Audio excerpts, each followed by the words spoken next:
All right. So excited to have um, Sarah Friedman. I'm Sorry, sorry. I should change my name. Yeah. I've changed it in Zoom so many times and it always defaults back to my old name. Okay. Sarah Cadigan-Fried. Cadigan-Fried. Thank you. Mhm. Um, let's see. Sarah hails from Roanoke, Virginia. She obtained her MFA in graphic design from Boston University in 2019 and received a certificate in type design from Typer at Cooper in 2022. She currently is currently living and working in Boston, Massachusetts, where she's an assistant professor at Northeastern's Department of Art and Design. With a passion for fiber arts, Sarah is always looking for new and better ways to integrate typography into her knitting. So, yeah, take it away. Thank you for that introduction. Yes, I am in Boston. I teach mostly typography at Northeastern, but also information design and type design. And I'm the faculty representative for the creative spaces, so I help students learn to use all of the fiber machines, so knitting machines, sewing machines, etc. Um, I'm at my house right now, and my cat might cause some issues, so we'll see. I might have to get up a couple times and open the door and close the door, etc. But I am going to go ahead and start sharing my slides.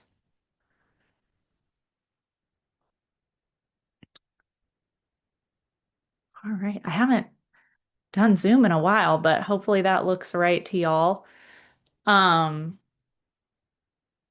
Yeah, so I'm going to talk to you all today about explorations in conceptual typography and fiber art, and sort of how I've been able to make a living doing the things that I enjoy. Spoiler, a big part of that is being a professor. That gives you some time to pursue your passions. But there have been some other opportunities along the way that have helped me achieve that goal.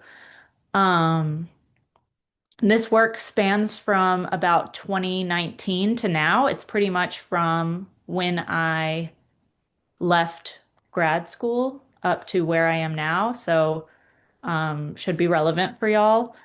And it's not exactly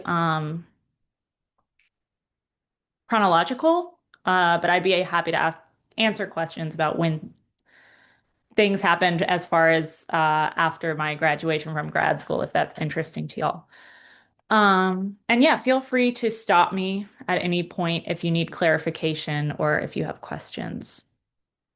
So, as Josh mentioned, my work consists of knitting, type design, and sort of the intersection of those two things. And I've sectioned this talk out into those three sections, starting with knitting. So, I'm going to talk chronologically about kind of like my growth in that department. I learned to knit when I was about 12, and would kind of go on and off knitting, um, very much as a hobby. But upon graduating with my master's in graphic design, I started working at a small design studio here in Boston called Fathom Information Design. And around the time they hired me, they had obtained a knitting machine. And it was my dream to learn to use a knitting machine. They're large. I don't remember if I have an image in here. Yeah, it's a large machine that looks like this. It's kind of metal and plastic, and um, it's like a human run machine. And they're, as you can imagine, fairly expensive, and not super easy to obtain or maintain. So I had never seen one in real life, and I was really excited that they had one there, but no one had actually used it yet. So the purpose for why they had it was they wanted to hack it, and we did that together, using some basic soldering and a program that's open source called AYAB. And we kind of use the excuse for using so much of our work time on this for holiday cards. So at this um, studio, they had a tradition of the newest member of the team usually would create the holiday card that would then go out to all of their clients and everyone on their list. So I was the newest member and I said, I'm going to use the knitting machine for this project. So it kind of lit a fire under the process to get the knitting machine working. And it was an information design company. So I created this system for a survey that each person who worked at the company would take the survey, and then depending on their answers, they would be given a pattern made up of all these other patterns. And then those patterns would be compiled into sort of like a sampler. And so I did a lot of testing with different color schemes and different styles for how that might work before actually doing the surveys, whether it would be two colors or three colors, how complicated the patterns could be. Um, And I finally landed on a certain number of colors and patterns and variations that could emerge um, from any number of responses. And then the fun part was knitting them. I bit off a bit more than I could chew with this one. Or I guess I did ultimately chew it. Uh, it took longer and was more intensive than I was expecting. Um, I've continued machine knitting for the last, I guess it's been 6 or 7 years since this. And I could do this pretty quickly now, I think. But it definitely took a while. Then here's a video of the process. None of us had ever used this machine before.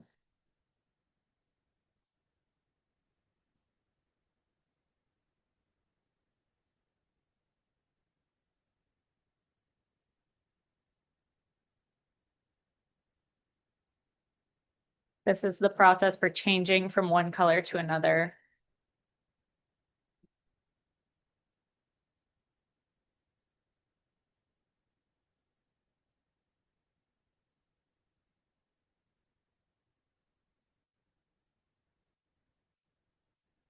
And the way that we hacked it was so that it would automatically select these needles based on a PNG that was input.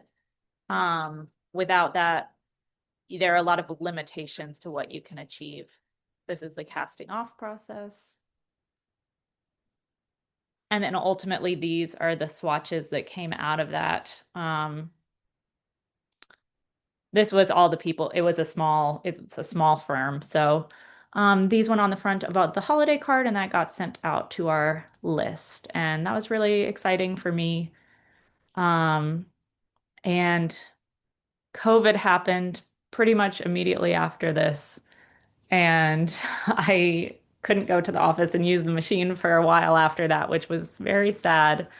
But I ended up getting a machine myself, um, and biting off more than I could chew again with my next knitting machine project, which I based on my hometown, which is a valley in the Appalachian Mountains, Roanoke, Virginia, where there is a tradition of coverlet weaving, um, really throughout Appalachia. And there are these really beautiful designs, and I thought finding a way to incorporate them into my knitting practice would be a nice way of kind of bringing in my cultural background into my work, as sort of like a transplant up north. And so I learned how to read weaving charts. And I've kind of outlined it here, but it's a bit complicated. But basically, you'll have this sort of tool that you can read and then draft out what the design itself will look like.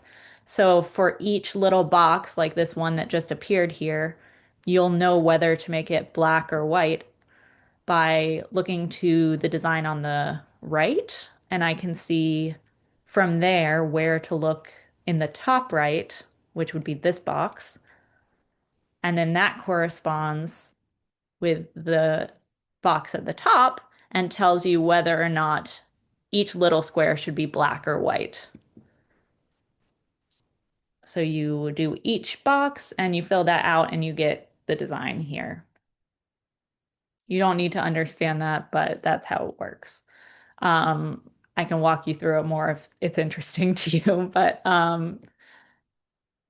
most people don't find that interesting. So as you can see here, the top design of the part that you read to create the draft can stay the same. And the little box in the top right corner of the design can stay the same.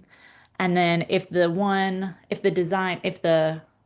um, sort of pattern on the far right of each design changes, that is what changes the design. So traditionally, that's kind of how it works.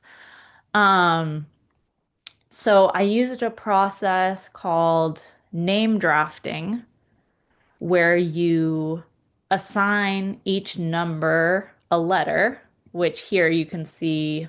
I don't know if y'all can see my cursor, probably not.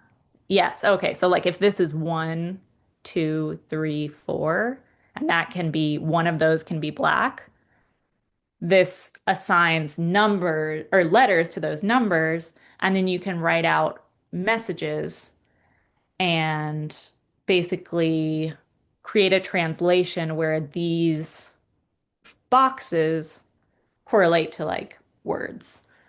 So it felt like it aligned with my background in information design as well as fiber arts and my background as just being you know, from Virginia. So I, with the help of my husband, who is a software engineer, created a algorithm that could sort of do this automatically. So because I had a knitting machine that was hacked to accept PNGs, I was able to sort of write out my words using the code, and that could kind of spit out um, graphics that then could be sent to the knitting machine. And I had it set up so it could create as many different patterns as I wanted for a certain message. So if I typed in Sarah Cadigan-Fried, it could look different every time. So it was like a one-way translation. Um, so these are just, it's a little blurry because they were the actual pixel size in order to be able to work with the knitting machine. But here are a couple examples.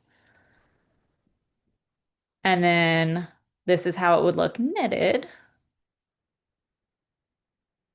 And it took me a lot of tries to get here. I had a lot of issues with getting it to hang the way I wanted.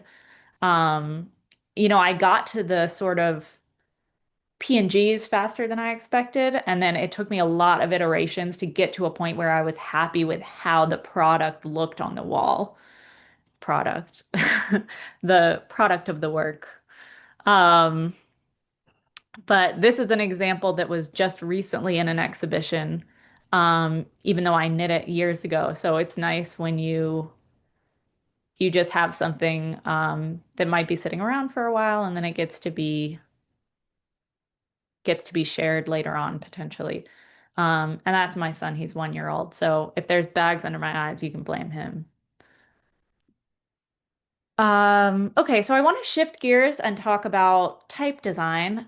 During this time, while I was working on knitting, I was also working on type design, and I think they're fairly similar in that they are focused on tiny, tiny details of something much bigger. Information design is sort of similar as well. It's all about the details, right? Um, so my first ever typeface project was the brand identity for my thesis show. So when I was leaving my MFA program, I was part of the brand team with two of my friends, and I was in charge of creating the typeface, and then they did all the design work using the typeface. And it was a typeface designed fully in color, and it was also animated. And I was very jazzed about this. So this is the typeface itself.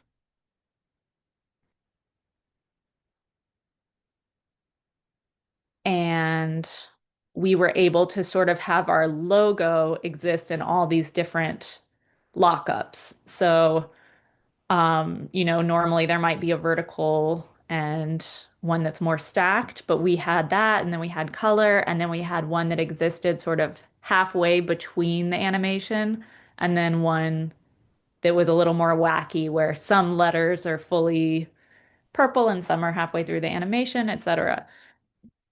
And it was a full rollout, so there were Instagram graphics, posters, there was vinyl on the wall.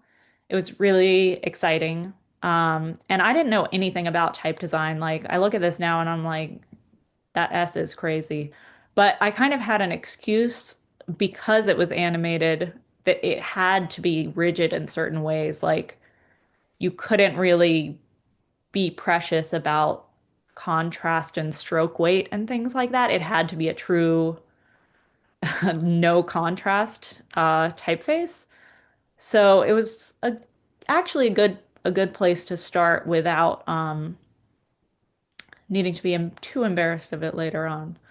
Um, Another typeface project I worked on, the first one that I worked on in an actual type design software is one that I called Bestla.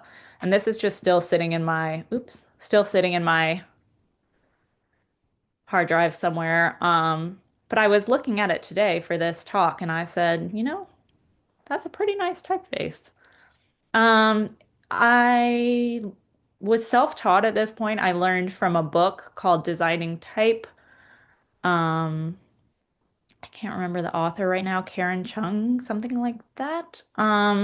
It's a great book. Really helpful if you're looking to get started in type design and you're not sure where to start. I really wanted to make something fun, but I also wanted to learn how to do type design. So I created a typeface with two styles, one that was sort of a straightforward sans with a little bit of quirkiness, and one that was called Besla Rising. So this was inspired by the zodiac, and it's like literally rising um, in a way that I really enjoy. I hadn't looked at this in a long time. Um, and I love the exclamation point now in hindsight. But yeah, here is it laid out in text. At the time, I thought I was creating a text face. It's probably more fit for display. I also tried to make all of the zodiac signs, which was a really interesting challenge because I couldn't use the book to tell me how construction was meant to work. So that was a good way to push myself, I think, at the time. Another typeface project that came after that was a typeface that I made for the Adobe Creative Community Fund. So I was chosen for this sort of grant to create something and sort of as a beta tester for the Illustrator for iPad app.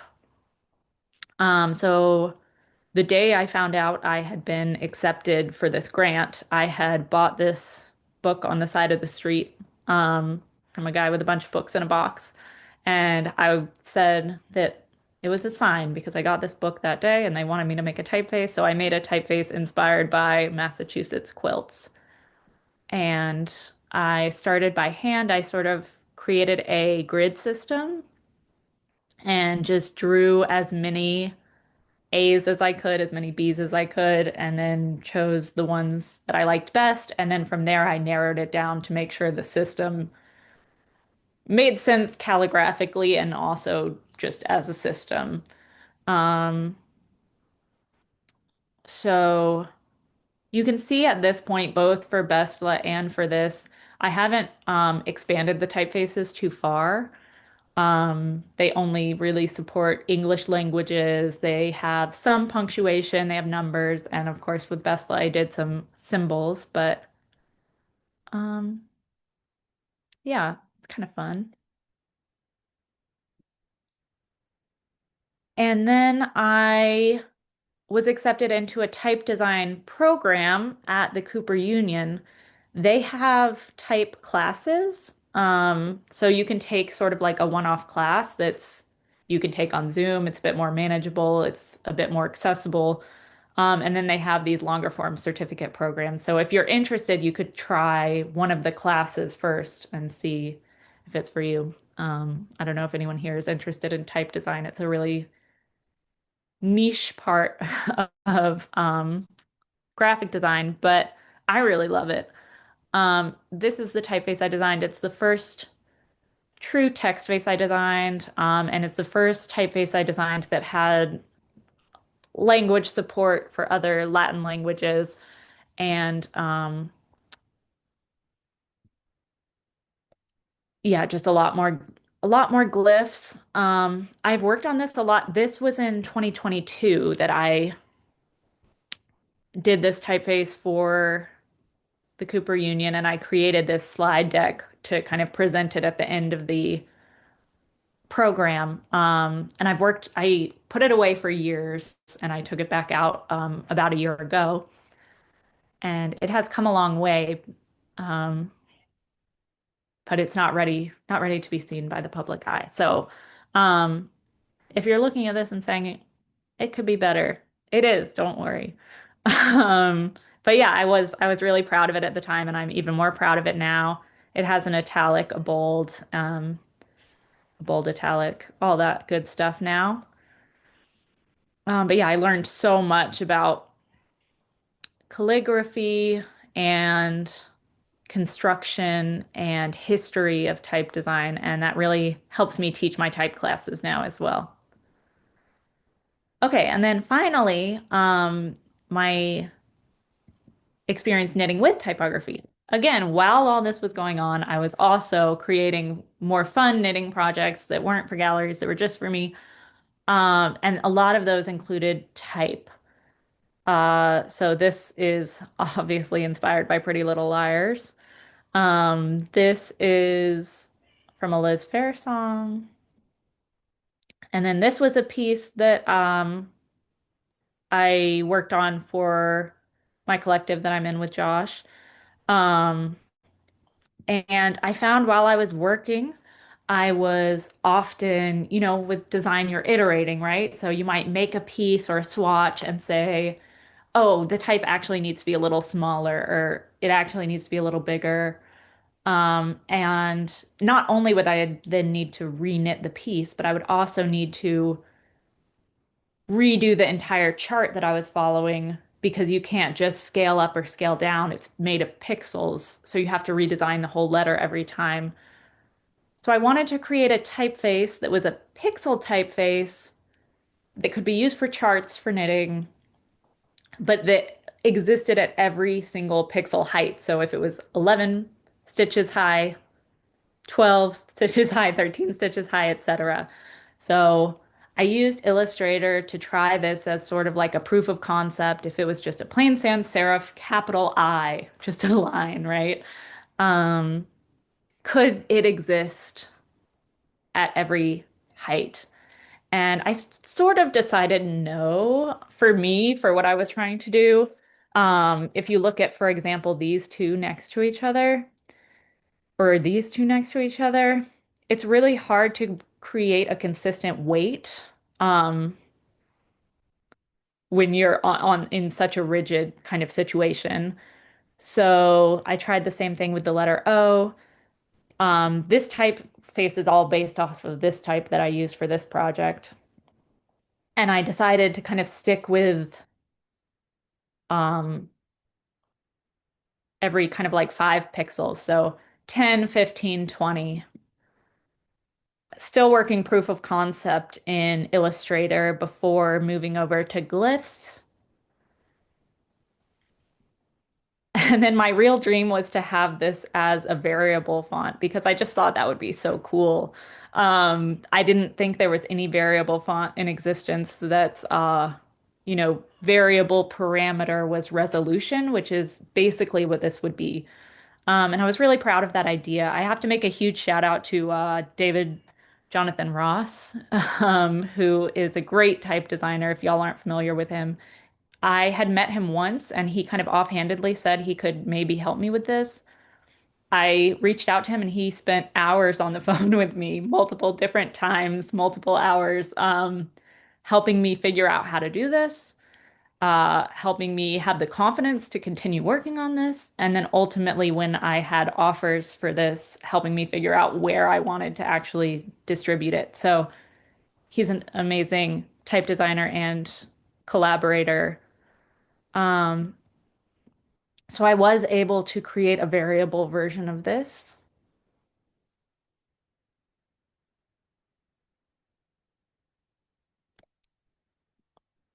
And I was working on other typefaces to go with this as this sort of big collection. I had this dream of distributing them and having them live in a world where knitters could type with them.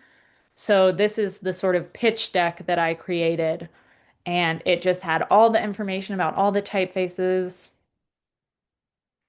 um, uh, idea of kind of language support and what I had as far as glyphs were concerned at the time. Some of them were revival type, so that was mentioned.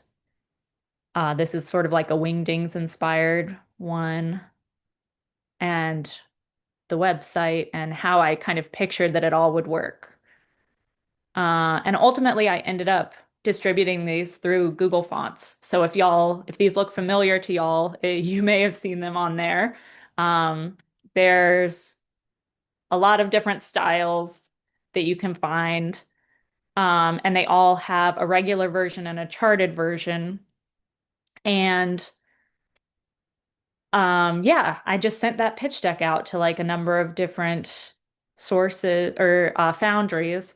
I was focused specifically on open source foundries. I really wanted them to be accessible, and I ultimately went with Google because they're just the most accessible. My audience is knitters, they're not designers. So I didn't want these to be kind of like hidden on a more opaque design foundry. Even though I was very tempted to work with some designers that I really admire. But yeah, I'm really happy with the decision with Google. Um, Partially because you have this great option now if you're a knitter of creating your charts in Google Docs, which is just such an accessible option.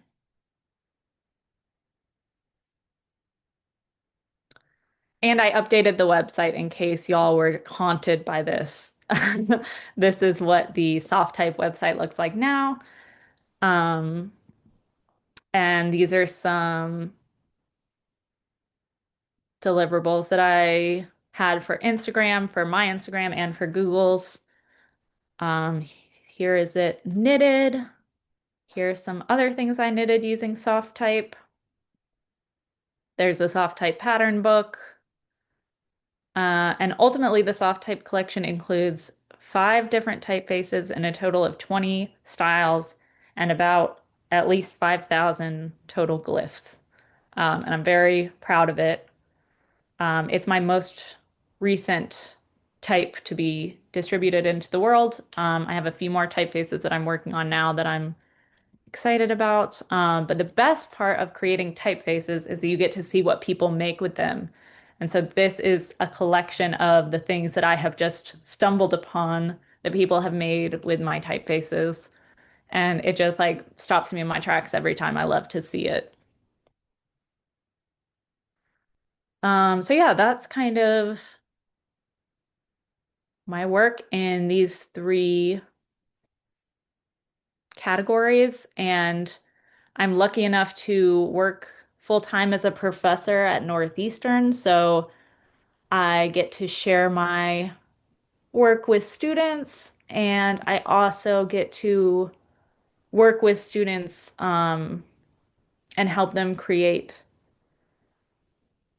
their own work using the machines that I feel so strongly about. So, yeah, I guess that's it.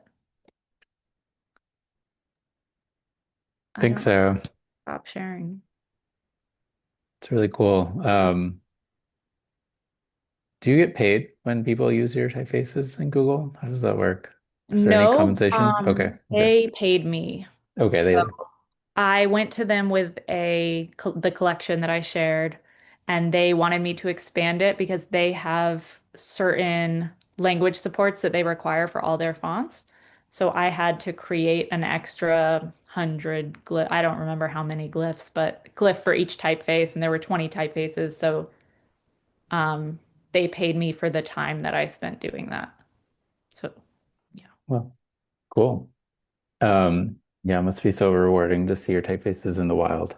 It's so great. And sometimes it's like, wow, I wonder if I would be what I would be making if I got paid every time someone used this, Mm, but true. it wouldn't be as prolific if people had to pay for it. So it's great that it's open source too, because I also get to see people do expansions of it. So I had one person reach out who had made glyphs in another language. Mm, And one person reach out who had made a version of it that's kind of like cross stitch. So instead of pixel squares, they're X's and things like that. So that's a fun bonus too. that's so cool.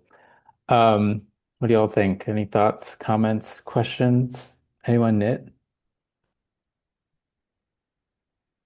Oh, nope. Partner crochets. So I've seen them do that a lot. But is knitting like before like machines? Was it kind of like crocheting like people would do by hand? Is it like kind of the same or? Yeah, yeah, most people still do it by hand. And you could use soft type with crochet as well. It works for anything on a pixel level. But yeah, crochet is really cool because there is no um machine that can crochet. Yeah, So if you're ever at a store and you see something that was crocheted, a person made it. I was gonna ask you like I guess have you done it just by hand also, or have you mostly done machines? Yeah, I do hand knitting as well. And it's really lovely for um, certain types of projects. Um, and yeah, it's like sewing, hand sewing is kind of meditative and nice. But if you want to make a shirt, you're going to use a machine. Yeah, I was gonna ask. I guess you kind of already answered my question, but like in woodworking, there's like the whole conversation around like using machines versus like you know like doing it by hand, right? And then there's like an even older conversation between like power tools and like hand Mhm. tools. Yes. And so I wonder if that's like a conversation in the knitting world where, it's like by hand or, like you said, your partner is a programmer. So like they just kind of, you can plug and play almost, right? And so like most of the design work is probably like on a computer, right? And then you just kind of plug it in and it makes it for you. But I'm sure there's like that whole back and forth conversation with that, like there is in other fields, right? Yeah, I mean, it's interesting because even among the machines, I mean, yes, that is definitely a conversation. But even among the machines, once you get to know them, there are different levels. Like the one I showed at the very last slide is a digital knitting machine that is literally plug and play. Like you click a button, and it is one of the hardest machines I've ever learned how to use, honestly. It is so difficult. And I can still barely get it, you know, understand how to do more complicated things. And then the knitting machine is also took years to learn how to use.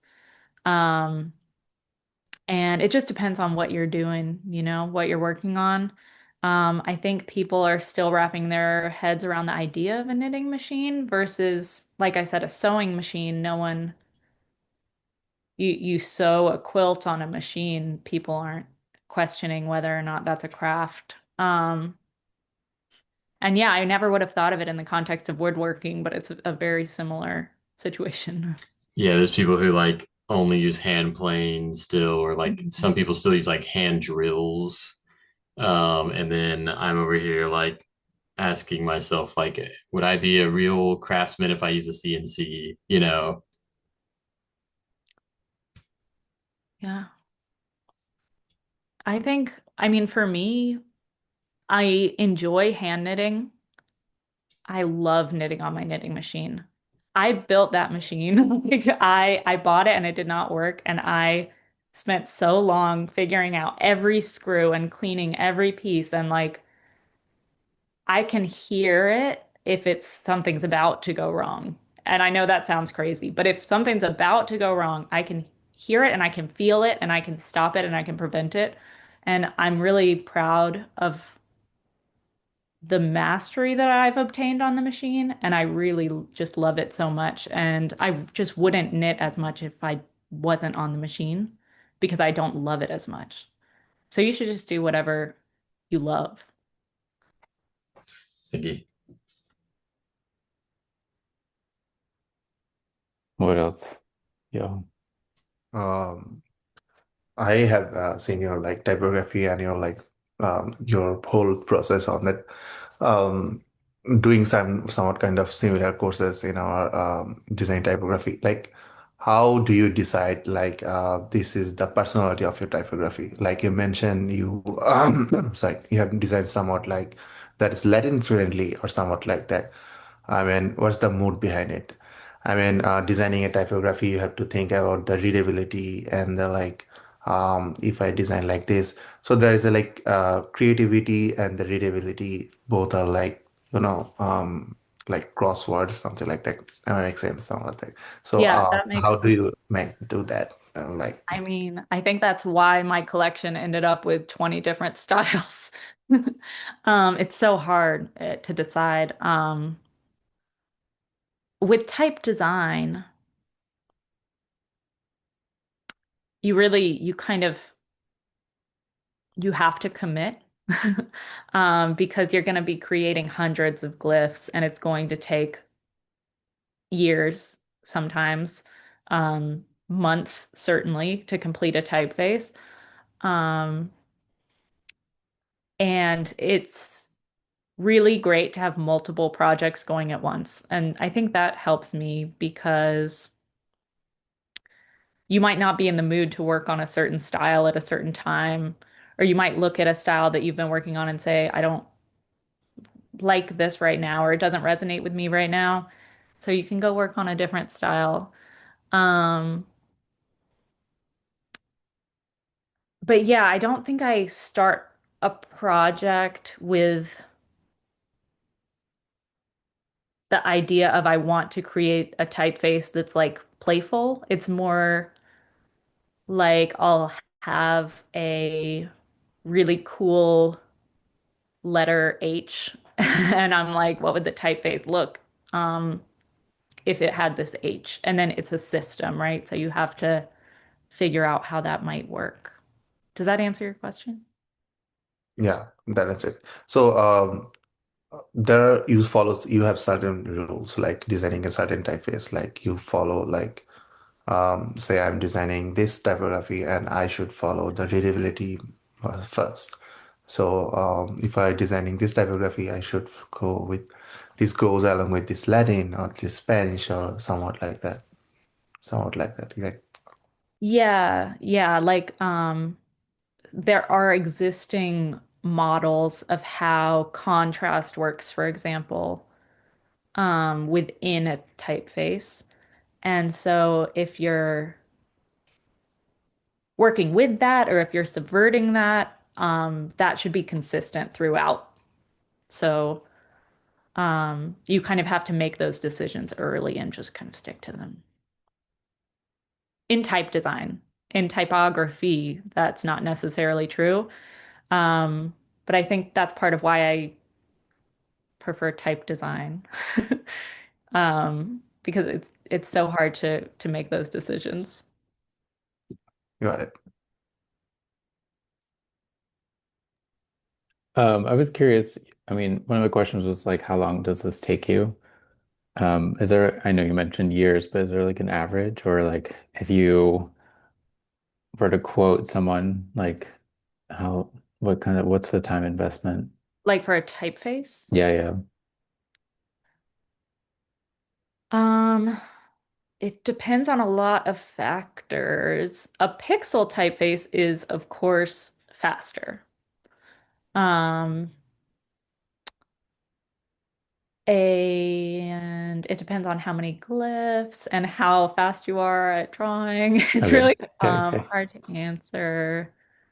There, there's a type designer who I admire, who I've taken some classes with, named Libby Biscoff, who did a 52 fonts in a year Substack project to kind of kick off her foundry. And so it was like they all took a week. Um, and they were never or rarely like finished products, but they were almost like sketches of typefaces. And then since then, she's expanded some of those into full typefaces. So Cool. you can do it in a week. If it's a super family, it's going to take longer. You know what I mean? Makes sense. What brought you into teaching or like why be a professor? Um, Honestly, I really loved grad school and I really loved the critique process. And I felt really comfortable in it. I did not take graphic design classes in college. I had never been in a critique studio format before grad school. I signed up and hoped that I would like it, and I just loved it. And I've never felt so comfortable and um I just felt like I was good at it. Um and I figured I could just keep doing that if I was a professor. Um, and I really don't like having to be creative on a whim, or not on a whim, having to be creative, the opposite of on a whim, having to be creative at the drop of a hat. Um, and I found that really difficult in an office setting where you had to go in every day and crank out work that was, it just took a lot from you if it wasn't where you were in the moment. So I can critique and I can respond to emails and I can do everything that a professor does. But when I want to create my work, I can do that when the mood strikes me, and that just fits the way I work better. Is that why you went to grad school? Or no, you said you just kind of thought you'd give it a try. I can give you the story of why I went. It's a bit wacky. I majored in geology in my undergraduate career because I didn't know what I wanted to do. I really liked rocks. They took me on a lot of field trips, and that's what I did. And it rocked. But I graduated and I was a bit aimless. I worked as a secretary. A lot of people from my program went into working in oil, which I did not want to do. Um, and I had taken screen printing classes in college, and I had been making album art and flyers for like my friends' bands and things like that. And I had never heard of a graphic designer. And then someone was like, I think what you're doing is graphic design. And I Googled it and I took some like night classes in Illustrator and then I applied for grad school when I think I started grad school when I was 27. So That's awesome. thanks.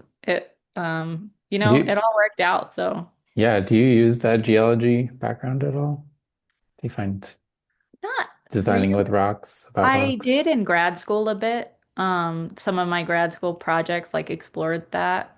Um, but I haven't thought about it much in the last few years. Okay. All right. Last call. Any more thoughts, questions while we have Sarah? I have a question about the uh, font. So you use Glyphs software for designing. Um, so is there any other software that you use, or maybe some interesting? So most professionals use a Glyphs software for designing fonts. Um, Not necessarily. Glyphs is really great for people who are starting out. So it has really good documentation. It has like a student version and a mini version. So you can kind of ramp up to the more expensive version. Um, and it's a bit more similar to Adobe. So if you're used to working in Adobe, it's an easier kind of transition. A lot of people also use RoboFont, which is I have also used, but I prefer Glyphs. RoboFont is really customizable. So it's kind of bare bones and then it has tons of plugins. So some people prefer that because they can basically customize it and sort of build their own software from it. Um, and there are a couple others that are popular. I can't remember their names off the top of my head, but there are a few competing programs or softwares that you can use for type design. But if you were to take a class through the Cooper Union or through type electives, they would probably teach in glyphs and they would probably, I think, give you like a license for the month or whatever that you were taking the class. So if you're interested, that could be a good way to try it out.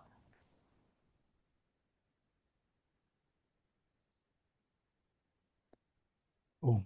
All right. Thanks, Sarah. Appreciate you taking the time to chat with us today on a Thank you. It Friday was night. Um, yeah.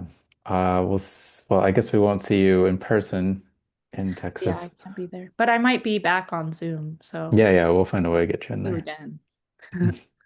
Cool. All right. Have a good weekend. Thank you. Bye, y'all.